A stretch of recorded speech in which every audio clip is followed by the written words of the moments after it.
नमस्कार विद्यार्थियों, मैं डॉक्टर ओम प्रकाश बैरवा, सहायक आचार्य संस्कृत, राजकीय स्नातकोत्तर महाविद्यालय झालावाड़। आज हम हितोपदेश का अध्ययन करेंगे, जिसका प्रसंग है कि जो कबूतरों का जो राजा चित्रग्रीव है, वह कबूतरों को मना करता है कि इस जंगल में चावल के दाने नहीं हो सकते। जरूर किसी ने लालच देने के लिए यहाँ पर चावल के दाने डाले हैं, इसलिए हमको नीचे इनको चुगने के लिए नहीं उतरना चाहिए। लेकिन मना करने के बाद भी अन्य जो कबूतर है वो लालच में आ जाते हैं और उस जो वहाँ पर जो दाने बिखरे हुए थे उनको चुगने के लिए जो ही बैठते हैं और उस जाल में फंस जाते हैं। उसी से संबंधित इसमें बताया गया है। असंभवम हे मे मृगस्य जन्मे तथापि रामो लोलुभे मृगाय प्राय समापन्ने विपहति काले धियो अपि पुंसां मलिना भवन्ति। असंभवम हेम मृगस्य जन्मे तथापि रामो लुलभे मृगाय प्रायः समापन्न विपत्ति काले धियो अपि पुंसां मलिना भवन्ति।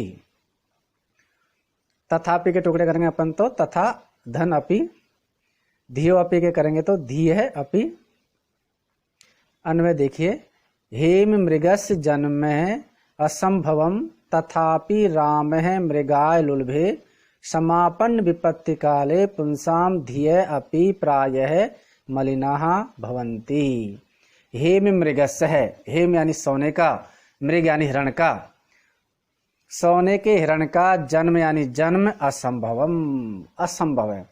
सोने के हिरण का जन्म लेना असंभव है, अर्थात सोने का हिरण नहीं हो सकता। तथापि फिर भी राम है मृगाय लुलभे, जो राम है, भगवान राम है, वो मृगाय है, उस सोने के हिरण के लिए लुलभे यानी लालायित हो गए। सीता के कहने पर उस सोने के हिरण को लाने के लिए लोभ के अधीन हो गया, वशीभूत हो गए। जबकि सब जानते हैं कि सोने का हिरण होना संभव, सोने का हिरण नहीं होता है।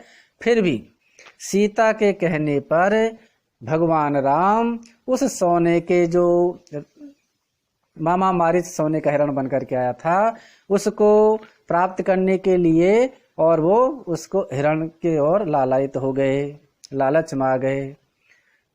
समापन्न विपत्ति काले है, प्राय जो समापन यानी आने वाली जो विपत्ति का काल है, समय है, क्षण है, उसमें पुंसा में यानी जो पुरुष हैं, बुद्धिमान पुरुष हैं, ज्ञानी लोग हैं, उनकी बुद्धि यानी बुद्धि अपि यानी भी प्राय यानी लगभग मलिना भवंती, मलिन हो जाती है, अर्थात सोचने समझने की शक्ति क्षीण हो जाती है। जब मनुष्य को ऊपर संकट आने वाला होता है तो उस संकट के आने से पूर्व उस मनुष्य की जो बुद्धि है वह प्राय मलिन हो जाती है, अर्थात सोचने की शक्ति उसकी क्षीण हो जाती है। अगला इसमें उपजाति छंद है, अगला श्लोक है 75 नंबर का। इसका प्रसंग यह है कि कभी भी समूह के आगे नहीं चढ़ना चाहिए, क्योंकि यदि लाभ होता है तो सबको बराबर मिलता है, यदि हानि होती है तो जो आगे वाला होता है वो कष्ट में आ जाता है या मारा जाता है।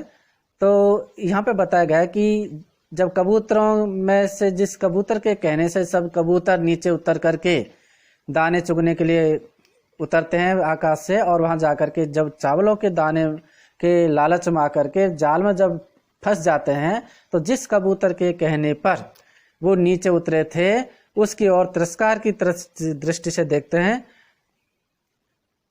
तो उसी से के बारे में यहाँ पे बताया है, न गणस्याग्रतो गच्छेत् सिद्धे कार्ये समं फलम् यदि कार्य विपत्ति स्यात् मुखरे तत्रे हन्यते।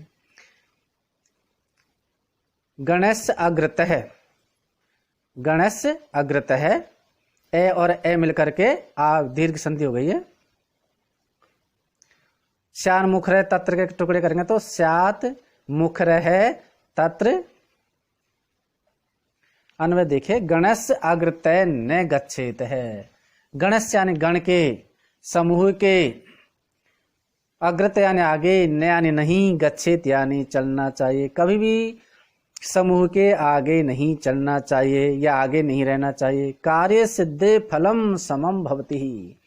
कार्य के सिद्ध हो जाने पर जो फल है, इष्ट जो लाभ है, वह समम यानी समान, भवति यानी होता है, सबको समान फायदा होता है, लाभ होता है। यदि कार्य विपत्ति से आता है, लेकिन यदि कार्य में विपत्ति आ जाती है, संकट आ जाता है, तरही तत्र मुखरे हन्यते।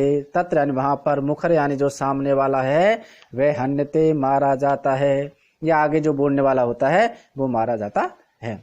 इसलिए कभी भी आगे किसी भी संगठन का प्रतिनिधित्व नहीं करना चाहिए या गण का आगे प्रतिनिधित्व नहीं करना चाहिए, क्योंकि यदि उस जिस कार्य के लिए वो कार्य किया जा रहा है, यदि उसमें लाभ होता है तो सबको बराबर मिलता है, और यदि हानि होती है तो जो आगे वाला रहता है वही मारा जाता है, अर्थात वही उसी का तिरस्कार होता है या संकट में फंसता है।